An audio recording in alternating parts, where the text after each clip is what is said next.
We feel strongly that our search complied with all legal requirements, and we would like to resume our search as soon as possible.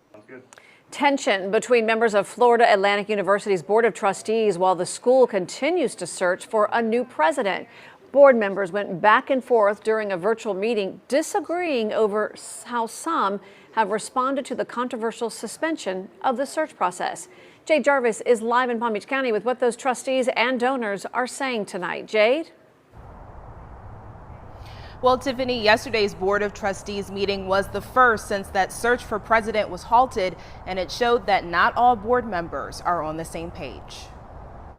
Florida Atlantic University's Board of Trustees Chair Brad Levine kicked off yesterday's meeting defending the school search process for a new president, which was abruptly called off last month by the state university system of Florida.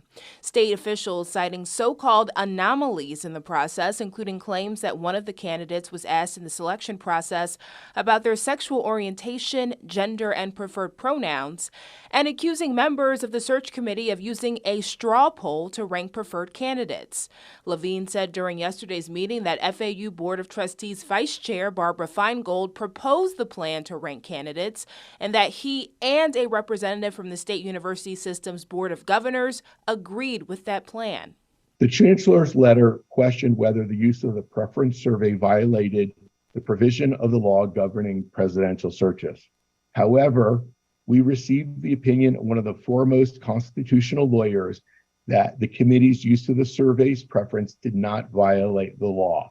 Feingold, who was appointed by Governor Ron DeSantis, took issue with Levine mentioning her name during his explanation and for speaking to journalists about the search process.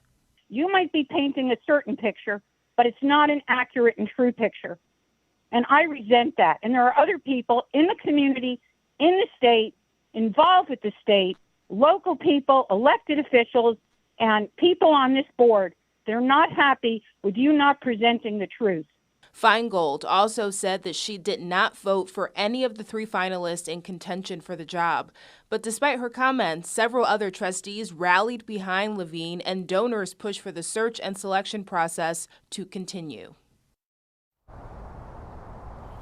And Levine says the state university system's Board of Governors Inspector General has 120 days to complete her review, which will put things sometime in November. But in the meantime, they're hoping she will complete that review sooner so that they can get back to the selection process.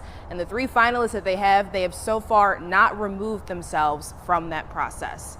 Reporting live, Jade Jarvis, WPBF 25 News.